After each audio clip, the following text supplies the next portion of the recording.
Hi again, everyone, and welcome back to another very special episode of Dead Men Talk. And this is one that I've been looking forward to for quite some time, actually, in terms of having it booked and looking forward to it. But also, it's been a couple of years since I last had this guy on, and it's so good to have him back.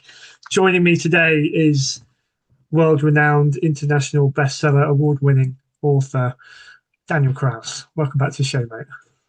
It's very nice to be back. Thank you for inviting me. No, no, anytime, anytime. And I'd never pass up the opportunity to talk to you again, especially after last time. Great, Um, great. but we got a lot to catch up on, really. You got a brand new book out, which we'll talk about.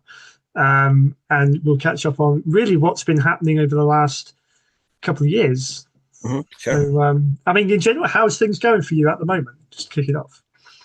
Things have been going great, like business wise, career wise, things are, have never been better. There's just a lot. I always have a lot of stuff going on. I tend to have a lot of projects going on at once, which is I like because I like to Yeah, move between them. It makes it all seem fresher to me. yeah. Um, Including I'm doing more screenwriting now than Cool. uh, than before. That's about the biggest change. Boom. But yeah, I just Life is good. Life is life good, is good. which Life is is good. good. Yeah. I was like I said just before we came on. Actually, I was listening back to our last chat. So anyone who's listening who or are watching who hasn't seen my previous conversation with Daniel, really go back after this and check it out. So we chatted a couple of years ago, just before your novel Whalefall was due to Mhm. be released, and I was very very excited about that because it was such a great book. The premise for me, like I said back then, was an instant hit because sea creatures um, interacting with humans is kind of my thing. Um, Yeah. but you know, not to sort of give too much away. I'll let you kind of delve into and tell us what has happened and fill in the gaps. But congratulations on the success that Whale 4 has had since been up for and won several awards by all accounts. Yeah. Wellfall was definitely a career changer. Mm, I think Angel Dawn, I think, is my 25th book, so I'm getting up there. wow. But like, there's been two or three books in my career that have kind of redirected where Yeah. things have gone, and Wellfall is definitely the latest book to do that, and probably the one that changed my career the most. Cool. Um, I think it was just a book that a lot of different people could read. Mm, Um, and that's not why I wrote it. I mean, I wrote it in the no. same way I write everything, but it happened to be a book that I think was just by its nature had um, a broader appeal than a lot of the Hmm. stuff I write, which tends to be sometimes kind of um, dark Yeah. or harder for people who shy away from really grim things. There's a certain kind of inspiration and hope to Mm, Whalefall, I think, that struck some sort of chord. And like you said, a lot of it was just the premise. I think a lot of yeah. people got really excited just by the one sentence premise. Yeah. Um, and that doesn't come around every day. That's No. just a rare bit of magic that happens. Was it how instant did you feel once it was out?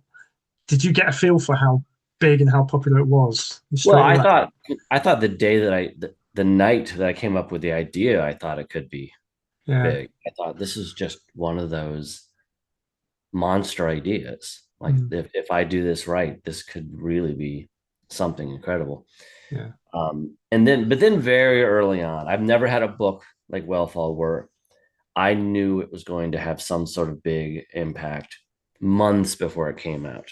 Like it Mm, just seemed, I could just tell that mm, the early reactions to it were were so different, and people were discussing it in a way that I'd never seen before. mm, Um, so I knew that something different was happening, yeah. and there was, and I've always had a lot of, nibbles when it comes to movies and Mm, options and stuff like that. But that came in much harder too and faster. Where like there yeah. were a bunch of big movie companies who wanted in on it. So there were just a lot of stuff just made me think, okay, this is gonna this Yeah. is going to hit big. I don't know how big, but Mm. this is going to do some damage out there.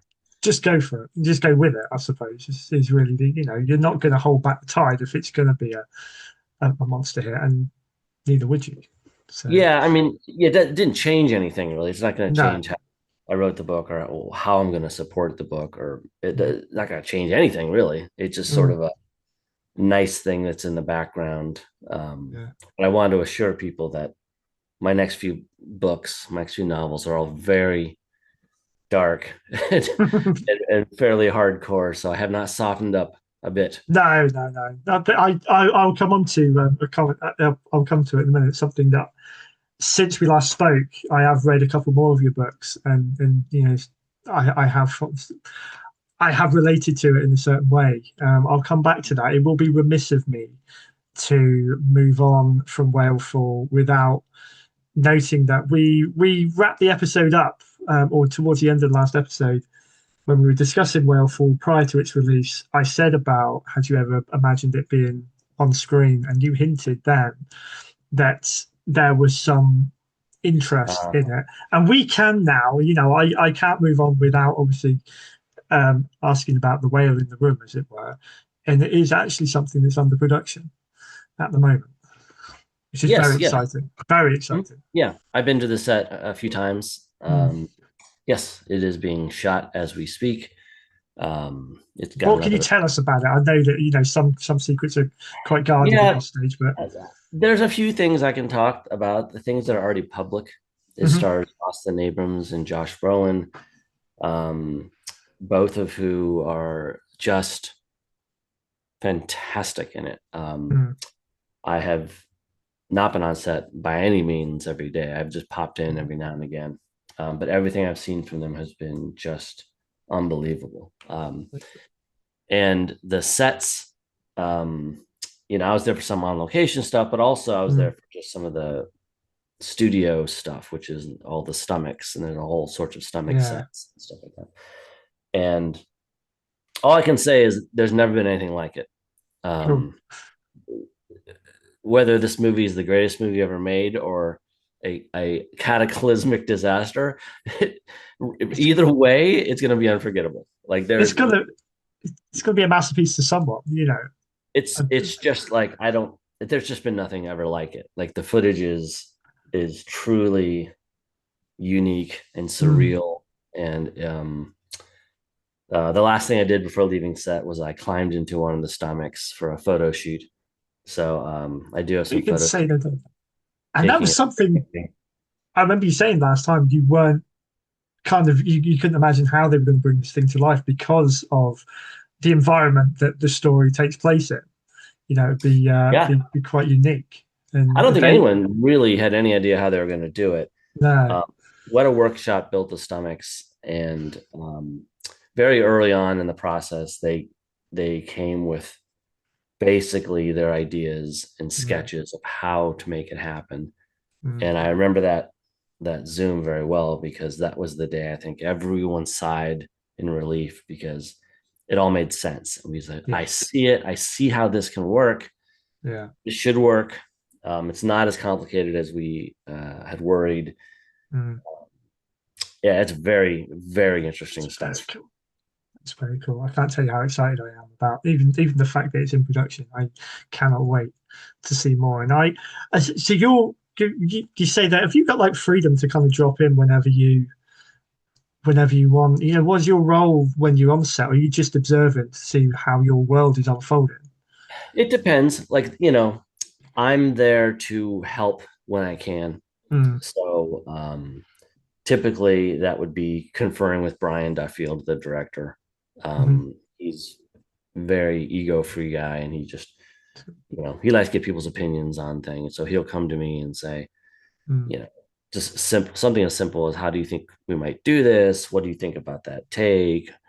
Mm. Uh, and the actors too. Mostly, I although I was there for a little bit with Elizabeth Shue. Mostly, I've been around with Austin and Josh, and have been really like gratified to be able to help with them too. They both seem really Mm.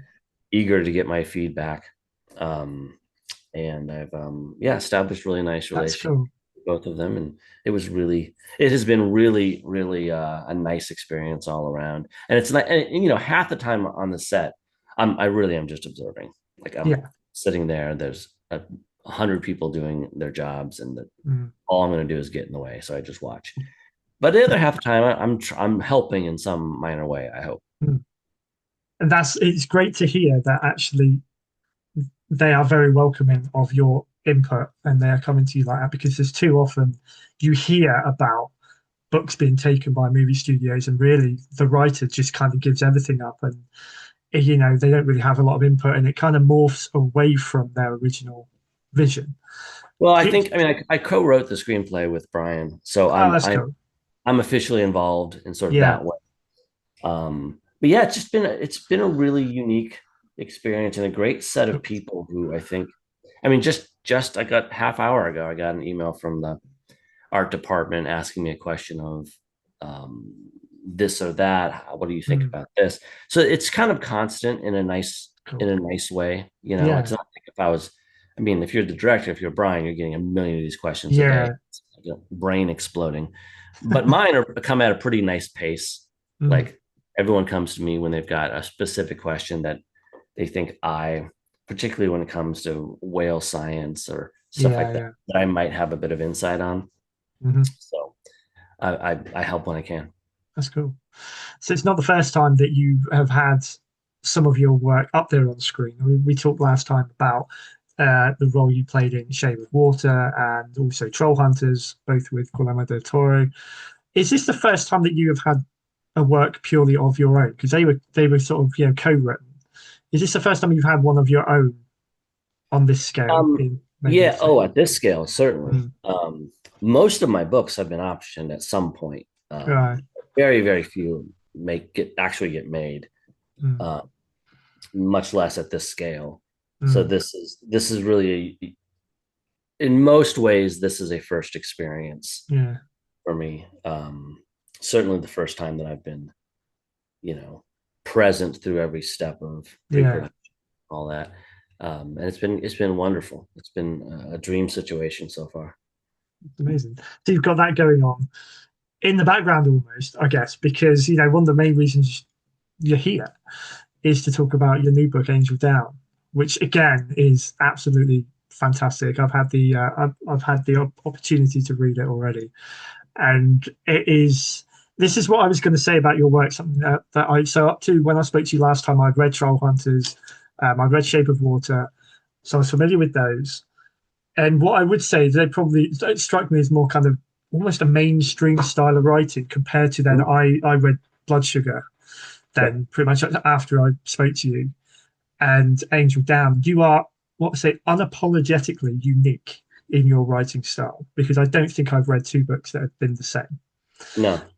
Um, this one in particular, I'll let you explain. Yeah, tell us what you can about the story of Angel Down, as a summary. But the way it's written, I have never Right. seen done before. Yeah. Yeah. Well, I mean, that's all nice to hear because that's sort of my goal.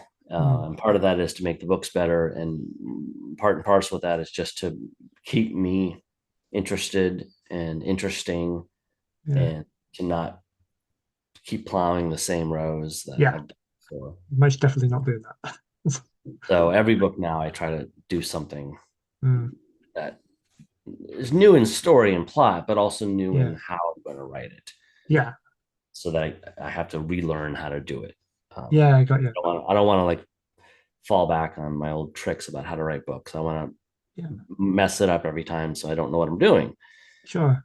Um, so Angel Down is on the surface level, it's about these five privates, American privates in World War One, not very good soldiers, and because of that, they're left behind when their unit moves on to go out to no man's land, come out of the trenches and go out to no man's land and euthanize the soldier who's out there just screaming, probably caught in the barbed wire. But when they go out there, they find that it's actually an angel that the artillery has somehow shot out of the sky.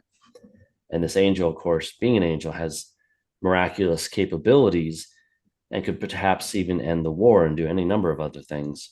But what gets in the way is the men all have individual greeds and desires of what they want the angel to do for them in particular. And that creates a terrible situation that kind of turns this angelic encounter into a more of a hellish one. Mm. And it's written, so you're talking about how it's written in one sentence. Yeah, So the and that wasn't how I started with it sounds absurd. I think to anyone hearing this for the first time, the whole concept sounds absurd. It did to me. yeah. Um, yeah, I mean, it wasn't part of the plan. Like when I Mm, sold the book, it wasn't like I'm going to write this one sentence book. I started writing it normal, more or less okay. normal, whatever that Yeah. means. But it wasn't really exciting me. And then I sat down and thought about what are the themes about this book? What is this book about? And one of the thesis statements of the book is that World War One kicked off uh, this sort of a technological Mm, war that mm-hmm.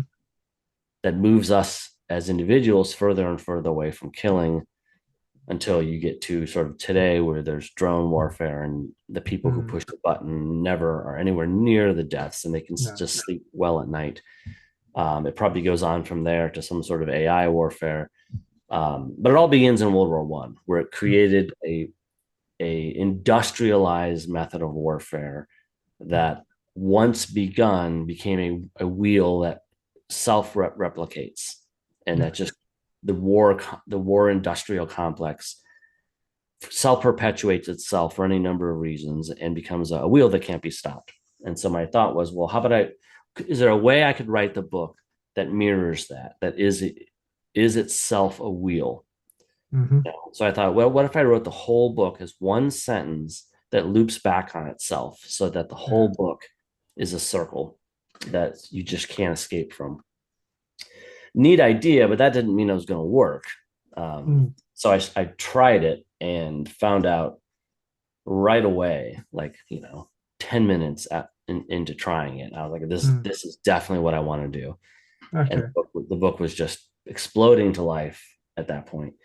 Um, that doesn't, it was a long time before I had any idea if anyone else would be into this. Yeah. But I really liked it. That is very cool. And it's something I've never heard of, never seen before. Caught me off guard, I will say, because I started reading it and I was like, have I missed something here? Because Yep. no book I've ever read starts with the word and. And Yeah. then every paragraph, I think it does follow that. Then every single paragraph starts with and. And then it made me almost a bit uncomfortable. I was like, is there something wrong with the file I've got or whatever? But he kind of Yeah. went with it. And then you do reference it or a bit of a hint of it at least, Yeah. fairly early on to make us aware that that is intentional. And I thought this is just genius. I was Yeah. I know it was going to set people off at the beginning a little bit, but I liked yeah, the idea. I wanted people to feel off kilter yeah, and like they were already staggering from yeah. a artillery blast and they didn't know where they were or what was happening. That was all part of the benefit. Disorientated. But it is. It captures that real. It lands you straight in there. And the best books I've read are those that really they don't start off with once upon a time. It sets the scene. It's like boom, there you go. Um, and yeah, I mean, it really had me guessing what was going to happen, and it left me quite breathless. I will say to begin with, until I got used to it, because it just felt like there's no break here. Yep. But I guess is that part of the essence of what you were trying to create. Yeah. Yeah. Yeah. I wanted to feel like you as through the main character of Private Bagger, Mm. that you're also tripping over this wheel or Mm. you're sliding through the trenches. There are things exploding all around you. You don't have time to think. Mm. And you just have to move, and survive. Mm. And that's why I also started the paragraphs. We're calling them paragraphs, even though there are no end of sentences. No. I kind Yeah. of blocked it out. So there's sort of breaks for your eyes to rest a little bit. Yeah. And I always start on an and because I did kind of want that feeling of there's always something else popping Yeah. up in front of these people. And I think it does have that effect of making it feel kind of breathless. Like Mm. you just can't catch your breath because it's Yeah. and. It's brilliant. That is obviously I had a bit of a takeaway. which I mentioned last time with Whalefall, in how you structured the chapters. Your writing, like I said, your writing style is something else. And I've written a few books myself, but I feel like I definitely have a style, and that does naturally come Yeah. out more or less the same. But what's the challenge then when you start to write something like that? Does it naturally flow with you, or was there a concerted effort to have to stick to that sort of that style, that process through the whole thing? It naturally flowed in a sense. There's I learned a lot while revising this one. Like Mm, while writing this one, it came out as quickly as any book ever has. Like it's got that stream of consciousness feel. So yeah.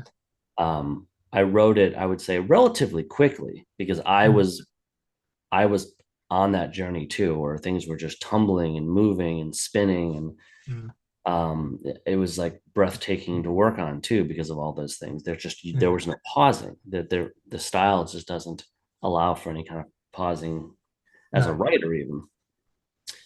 But when I got to the point of revising it, when I finished, I found that the revision was way heavier than I normally have to do Mm, because as as exciting as all that speed was in writing it, once you get rid of periods and beginnings of sentences and mm, indents and paragraphs, it's really easy to lose clarity. yeah. And I found that as exciting as some of the writing was, I was losing track of what was happening uh, Sure. on the page. So there was Mm, my markup of the original manuscript is just page after page of red pencil. It's just right. all there is.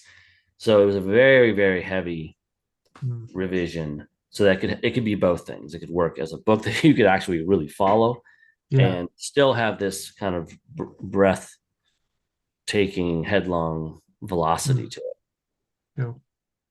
Talk briefly about the characters in there, because you mentioned that it's mainly set around a party of five soldiers and that. Was there any inspiration in particular between the characters themselves, but also what you touched on their own personal greeds that Mhm. we see some brings about some consequences for each of them. How do you go about developing those characters? Did they already exist in some form or fashion with you, or just something Well, natural? there was really two things. Really, there was first coming up with who the main character was going to be. That was Cyril Bagger, and I wanted someone who had somewhere to go in the book. Mm, So I wanted to start him at a point where he was unliked by everyone and didn't like anyone, thought he was better than everyone. He mm, is a sort of gambler and um, a cheating gambler at that, and just a clever coward, knows how to get mm, out of all the dangerous duties by yeah. betting men this and that and always winning. Um, and most importantly, he doesn't care about anyone but himself. Like that's Mm, very, very a very big part of who he is. mm, Um, and then as far as the other men, they I tried to think of the different ways the angel could be wanted to be used by other people. And so I right. thought, well, so one of them might want to make money off the angel, and one Mm, person might want to have some sort of physical relationship with the angel for some strange benefit. mm, And so I created characters that would represent those other ways to use and abuse the angel. okay.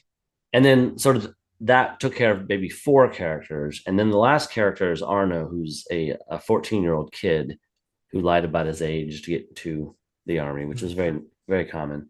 yeah. And he's also one of those soldiers who has something he wants from the angels, but because Mm, he's so young, he's a little bit of a different character. And he's the one that uh, is trying to make inroads with who thinks Bagger's his friend. And okay. Bagger's insistent that he is not this kid's friend, but the kid sure thinks he's his friend. And so their relationship, I think, is kind of funny and tender. And in a way, there are ways in which the angel is a red herring, and not entirely, but there are ways in which she is. Mm, Because really, the person that the being that Bagger has to come to love, someone who isn't himself, is not the angel. It's Arno. He's got to Yeah. come to a point where he admits that he loves this kid, Mm. and that's That's that's reluctance. really Yeah. his journey. Yeah. Yeah. Yeah. Um, the idea of artillery, shooting an angel out of the sky is a fantastic. It made me stop and think actually, because I mean, whatever, yeah, everyone's got their own ideas on the makeup of the universe, whether angels and demons and that really exist and that. But it really did, I love that whole juxtaposition between this spiritual, mythological, and the real world, and like they can cross over at some point. Where did that idea come from? Was it something that you had heard about somewhere, or just a musing that you'd had yourself? No, no, I hadn't heard about it, but it's interesting because once I Mm, started researching uh, World War One, there are some really famous angel stories. mm, Some of which are in the book. The most famous one is the Angel of Mons, which was this very famous supposed um, event where these angel archers came down mm, and helped the British soldiers to hold off the Germans. Um, and it became a legend that all those other soldiers talked about and hoped that they too would be saved by angels. None of it was true. It was a short story that Arthur mm, Machen wrote. Uh, and then it got reproduced in other newspapers but they didn't mention that it was fiction. And so everyone just read it and thought it was reporting. yeah. Um, because of that, there were other angel sightings, and so the angels were a big thing in World War One. But I didn't know Mm, that when I set out to write the no, book. Um, and I regrettably don't remember the moment when I came up with the idea of shooting down an angel. But I do recall thinking that um, again, leading into this theme of technology, it made sense because suddenly we had guns, mhm, cannons, artillery guns that were able to fire higher and mm, longer than any other weapons we'd ever had. yeah, So it's maybe a bit of a fanciful notion, but what if there was like a realm in the clouds where angels had mm, just been flying willy-nilly forever because yeah, they thought they were safe in that realm, and all of a yeah, sudden there's these new weapons that are making it way up to the angel territory, and one of them gets hit down. yeah. Now, as the book unfolds, you learn a little bit more about the truth or untruth of that, but that's that was the basic idea. And I also just really liked the sort of visual Mm, um, contrast, yeah, where the field, the World War One field of battle, the no man's land between the opposing trenches, is as close a vision of hell as there's ever been on Earth. Like yeah, just craters and slime and guts and body parts and just an awful, awful, awful place. mm, And I'm sure every soldier who was out there in the mud and the grime, all they wanted was to see a shaft of light, like a rainbow bridge that was like yeah, a pathway out of all that. And mm, that's when they first see the angel. It's this column of light that just shines crystal clean into the sky. yeah. And I like the idea of something beautiful and clean in the middle of all this So, utter disaster that mm. represented to them seemed to promise a way out of the mess. And you can understand how any of them could have had this kind of experience or this vision back then and had Yeah, exactly the same thing. I need to hold on to this, or be like, what can this do for me? Yeah, it's my pathway out of it. So I think right. it would definitely sort of tug in a few people that can almost relate to those kind of moments, I suppose, if they've been in these kind of situations. Yeah, yeah. It all So seems very sensible and yeah, fantastical premise, but like I understand yeah, the decisions that the men make. yeah. And you could also, add to the argument, which I always love, like you said, World War I was the point at which technology started to steer where wars were going and where they were won. Just because we can do something, does that mean we should? Right. And do we know the extent of our own power with these things? So again, one of those, yeah, you could imagine it happening if there is this realm that exists up there that we don't know about. And Yeah. we just in a way it's a bit like in Whalefall where the diver was in the whales environment. He just kind of got caught up in what was happening. And, Yeah. In a way, yeah, yeah. Yeah, that's it. Something I hadn't thought about. Like the diver ends up in the whale just by happenstance, yeah, and yeah. the angel falls down to the battlefield uh, by happenstance, or at least that's how Yeah. it is. Mm. So not to give too much away, but you have sort of mentioned that the story does kind of loop, and it sort of loops back on itself. Um, does that take the pressure, if there is any, at times when you write a book like this, of following up with a second and carrying the story on? Oh, I mean, like in a sequel? Yeah, does it even lend itself to that? If Oh no. I mean, I or don't would ever you? think about I don't ever think about No, sequels. no. Uh, I really never written sequels. If you look on my bookshelf, there's a couple places where it looks like I have. Like there's two Yeah. Zeb Finch books, and there's three Teddy's Saga books. Mm, Um, but those were all conceived of at once as one book, and then sure. through various reasons, like just production reasons, were chopped Yeah. up. I'm not one given to sequels. Um, so I never it never enters my mind.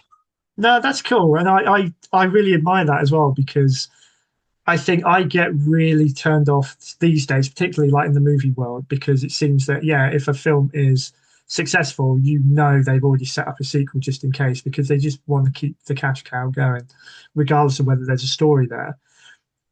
When I've written my own ones, I have a real problem with not being able to finish a story. And like if I get to the end of one, I'm already thinking about where the story goes. Mm. So I've always wanted to just be able to write one story and leave it alone. Um, so do you think that's just kind of where you're wired, or is that sort of experience you've had of reading or writing I where you've mean, just looked at I want to stop here and I know where I can stop it? I think it's both. I think I'm not. I'm a very, very broad reader and Mm, very, very broad like movie watcher. Like all genres from all years. mm, Uh, and so I'm always skipping around because I continually am desiring something very different from the last thing that I just read or mm. saw. So that carries Yeah. over to my writing, and that's why my style keeps changing. Is Okay. that I really don't want to write. I always want my next book to be as 180 degrees different as possible to the book that I've just worked on. Sure. Yeah. Um, so I think that makes the prospect of sequels, at least in any sort of near term, Mm. um, sound like sound like a pain to me because I'm just not. That's not where my head is. I No. want to keep changing. I would feel I'm so sensitive to like not wanting to repeat myself that Sure. I feel Yeah. like if I would write a sequel, that would kick into overdrive where it's like, well, of Yeah. course I'm repeating myself. I've got the same characters and stuff. Yeah. Yeah. And I just the way I read is like I don't I very rarely find an author and read all their books. And Okay. lots of Okay. people do that. It makes perfect sense. I hope people Yeah. read my books, but I don't read that way. I tend to just jump all over the place Yeah. because I just want constant new input. It's because it helps my Yeah. creativity. Yeah. And I think off the back of when I read, like I say, Shape of Water and Troll Hunters, and I picked up Blood Sugar, which is completely different. I'll say, And yeah. it was I found it difficult because you've written it from the almost like from the dialogue, haven't you, of Mhm. one of the teenage Yeah, characters it's sort in of that. written in their voice, kind of. Yeah, which to read it, you really got to try hard to kind of put your not to make sense of it, but put yourself in them to be able to read it the way they're saying it. Yeah, the And first few pages of Blood Sugar are tough yeah, because it's using words you don't know, and you have to sort of yeah, figure it out. yeah. But like I said, it's one of the reasons I do love kind of delving into your books now, because it's like I'm never going to find two that are the same. Yeah. Um, so obvious question with Angel Down, then, I suppose. Obviously, firstly, when is it out? 'Cause it's not out right as we talk. This will go out this Friday on the 25th of July. Okay. So So the book will be just about out. The book comes out on July 29th, cool. both in here and in the UK. Cool. And I understand, I've seen your Instagram as well, that you're at San Diego Comic Con as well. Is it this weekend? Yes, yes. I'm not there for very long. Mm, I'm basically there on Friday. Um, and then I'm there a little bit on Saturday, but for nothing official. I'm sort of just ghosting around on mm, Saturday. And then the Angel Down tour mm. begins on Monday. Okay, cool. So what are you doing for the, did you say it ends on Monday or begins on Monday? Yeah, begins, the book comes out on the 29th. So Yeah. the book tour, so we are allowed to sell Angel Down at San Diego Comic Con, but Yeah, I would say that's sort of a pre-tour event. And then the sure. tour really begins the night before the book comes out on July 28th. Cool. So And it that's you goes for, going out and about bookstores, well, yeah, visits, that kind of thing. we'll be all Awesome. over the place. Awesome. We're going everywhere except where you live. Yeah. Inevitably, the person listening to this will live in a city we're not going to, and they're going to be Possibly, mad. yeah. So everywhere except the exact city where you listening probably live. But somewhere within distance, let's be honest, your country is so vast, you guys don't worry too much about traveling around. Not like we Yeah, do. yeah. So yeah. You need to come over here. Um, You I don't know, know if you're I have not received any offer to go over there. if you're not struggling Um, that. I have, People people in the know in the UK need to correct that. I We need to have get Daniel Kraus some, over it. yeah, I don't think I've ever done an event in the UK. And in No. fact, I know I haven't. I have some events I'm doing in Amsterdam this fall. Okay, cool. This is about as close as I've been, but no, I haven't done any in the UK. Fly over us. One day. Let's see. I'm not going to say. To me, your name is recognizable because I know your work. But I think um, once the movie comes out, that could change things. You never know. I Yeah. was going to. It's going to Well, lead me on to the obvious question with Angel Down. Um, as in, could this book be? Is this one that could easily be adapted to screen? Because I was thinking about this earlier on, and I'm not sure how you'd be able to capture that essence that you get. well, I'll tell you what. One thing I didn't expect from Whalefall was it to be a movie. I can tell you Okay, that. Like, when right. I was writing Whalefall, I was like, well, this is one that certainly won't be a movie. There's no way to shoot it. Sure. And Yeah. and then that didn't matter, and everyone got real excited about it. Yeah. So I think actually Angel Down is a much more comprehensible Mm. adaptation. And I can't say, Visually, I can definitely see it visually. yeah, I've definitely got some ideas for that. I can Okay. only say that the outlook for that looks good, but I have nothing to announce right now. Okay, that's cool. And again, you said similar kind of thing at the end of the last one. So in 2 years' time, maybe True. we'll be having this That's true. conversation about about that. But um, yeah, I mean, just very very quickly, where can people find you? You mentioned your book tour and that. Any notable appearances that you want to mention in particular? Where can people find you? The usual kind of. Well, I'll give a quick, maybe a quick preview of the tour. I was going to, but my computer froze. Well, I can probably do it by memory. Yeah. We start off in the pre-releases in Kenosha and then Wisconsin, which is close to Chicago. And then the release day event is in Chicago. And then we go to, I think, St. Louis. I'm kind of in random order now. Uh, Hmm. Austin, Texas, Houston, Texas, Indianapolis, St. Louis. I might have mentioned that. New York is in there. LA, Portland. Uh, I'm certainly missing San Francisco. certainly missing a couple, but we'll be all over, and I'll be in conversation with some great Mm, writers. Some of them who are really unique pairings. That's another thing I like to do okay, cool. is like, um, I'm even though it's debatable whether I'm writing horror these days or not. I'm still often associated with the horror world, Yeah, yeah, so it's fun for me to bring in people who are from other worlds. Like I'm doing an sure. event with Tanana Rivdu, so she's horror world. I'm doing an event with Keith Okay, Rotson, he's horror world. But I'm yeah, also doing an event with Mary Roach, who's a nonfiction writer, okay, Megan Abbott, who's like a thriller writer. Um, so lots of interesting pairings going yeah. on. To open you to a almost like a wider audience. Almost, you're not going to get the people who are just looking for one niche. They get to see and hear about you from others where they wouldn't expect it. Yeah, I mean that's the hope. Mm, Like, uh, I'm sure it'll be a rocky road in that mm, regard. It always has been. mm-hmm, You know, every for the easily for the first half or more of my yeah, career, every time I changed what I was doing, it was a problem. You know, mm, because people would get confused. They wouldn't. The horror people would say, "What is this?" And that would happen over and over. yeah, But at some point, and I don't know when exactly it happened, but certainly I think reached its culmination in Whalefall.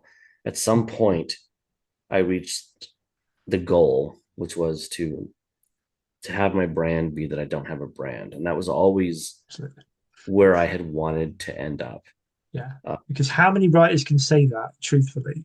well, it's hard to Mm, do, and you may not survive doing it. no, Like, true.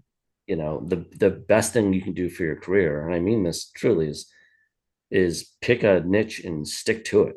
Mm, And just yeah, keep writing. If you're a horror writer, just keep writing horror. That is the quickest way to get readers to understand who you are, who want to mm, read more of what you write. My path is far more treacherous, and it has worked out, but it could have very easily not worked out. yeah, So yeah. it was a risk for sure. So as a horror writer, and this is something I've always really struggled with in a sense. And for any, if I've got any other horror writers listening to this, it always feels like that is a tricky niche to find. A loyal audience. When you find someone that's loyal, they will remain loyal to your work. It's finding them. How any advice, any tips to kind of breaking that genre in your experience, and particular places to end up trying to focus or To the horror genre, yeah, so you said, yeah, I don't know.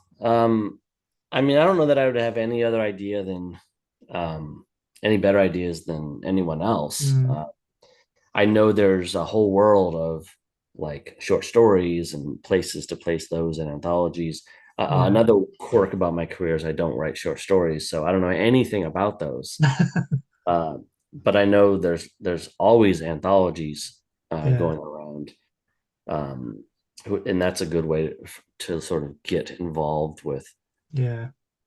being It's quite books a with lot. people It's quite a who lot of are. discipline. For me, anyway, trying to keep a story concise enough for a short story is something I've always wanted to do. But Yeah, I just said yes for the first time in 15 years to a short story wow, anthology okay, coming up. So I am going to be writing one soon. cool. I'm real excited about it. My brain is Yeah, always focused on larger sure. projects, Yeah, but I'm excited to try it. I would really like one of these years to just take a year and do nothing but short stories and just like dive into them yeah, deep end and just like write short stories for a year. I'm sure some of them will yeah, be terrible, but some of them might be good. It was just because, of all the things I'm trying to do with the new genres, I've got mm, a nonfiction coming up. Uh, one of the big things I haven't done is short stories. So it seems mm, like it makes perfect logical sense to to my try. brain to try this format for a Yeah. while. Yeah. And what appeals to me about them is that you could just let your mind go wherever, and it doesn't even have to land there for very long. Just kind of, any kind of idea that rapid fire comes to you, get it down, and It's try and appealing make for it into sure. something. Yeah, it's a challenge from what I I've think I think found. it But came from back when I had a normal type job. Yeah. And I had so little time to write that I didn't want to take any time away from the novels. And Yeah. I knew if I started saying yes to short stories, they would go one of my weekends that I needed. Yeah. So I think it started there, and I've just kept on with it. Yeah. Um, just before we finish up, then, anything that you are working on, any other projects that you can tell us about at Yeah, all? Cool. I got a bunch of stuff coming out in a short period of time here. So Cool. Angel Dawn comes out, days after this is Yeah. live. Um, the fourth, I've got the fourth book in a middle grade series that I've been doing called Graveyard Girls. That comes out Uh, in September, maybe. cool. I've got a really cool, it's gorgeous graphic novel coming out in October called Athanasia. That's Okay. sort of my horror, the very quite disturbing kind of horror take on a superhero story. Okay. Cool. Instantly got me That's hooked to that one. that's like something way out of my comfort zone because I don't know anything about superheroes. So No. as Okay. as an experiment, I was like, what if I were to do a superhero story? What would it be? That's And the cool. very, very short premise is that there's a superhero cemetery where the fallen Okay. superheroes have died. And when you have that many people with superpowers buried next to each other, sort of like toxic waste, like all their like essences seep into the soil, Yeah. and the cemetery caretaker starts becoming affected by this kind of superhero runoff. Sure. So That it's neat. sounds And amazing. there's an artist named Danny Dani from Greece who's just it's a gorgeous, gorgeous book. Cool. And then in March, I have a nonfiction book called Partially Devoured. That is a highly obsessive book about Night of the Living Dead. Okay. Yeah. Not just how it was made and cultural analysis and all that, but there's also elements of memoir in there. Since Nice. I've watched it hundreds of times since I Yeah. was 5 years old. So it's a very hard to classify book, but it's Yeah. nonfiction, it's memoir, it's Yeah. film, journalism, it's all sorts of things. Very, very cool. Well, that's a lot of stuff for us to look forward to and get excited about, especially that graphic novel. That would definitely be one that I'll be checking out. That sounds Yeah, that's amazing. cool. It's early Yeah. October that comes out. Cool. I will definitely make a note of that one. Daniel, best place for people to keep up to date with you, get in touch, wherever. I would Your just say, website, Daniel, Instagram. I would say I do have an Instagram, but the one stop shop is danielkraus.com, Kraus, and that'll have all the Nice. information and links you need. I'll pop that on there as well. Daniel, this has been fantastic again, and so easy to talk to you. Oh, Because likewise. you're such a such an interesting person that I just feel like you impart wisdom to guys like me, and Well, it's great to have you back on. All the best with everything with Whalefall, the movie, with the release of Angel Down. You got a lot to look forward to, be proud of, and keep us oh, entertained. thank you. So Thank you. uh, It is nice to hear that. I got to remember to take those moments and be kind of like absolutely. grateful and thankful for them. So thanks. No problem at all, mate. And yeah, hopefully we'll do this again at some point, Yeah, maybe in you a got couple of it. years' time. Anytime. So that's all. Thank you, bud. All right. Take care. Cheers. If you enjoyed this episode, please take a moment to like, share, and hit the subscribe button. Also follow us on Facebook and Instagram at Once Upon the Turnbuckle to keep updated about all future shows.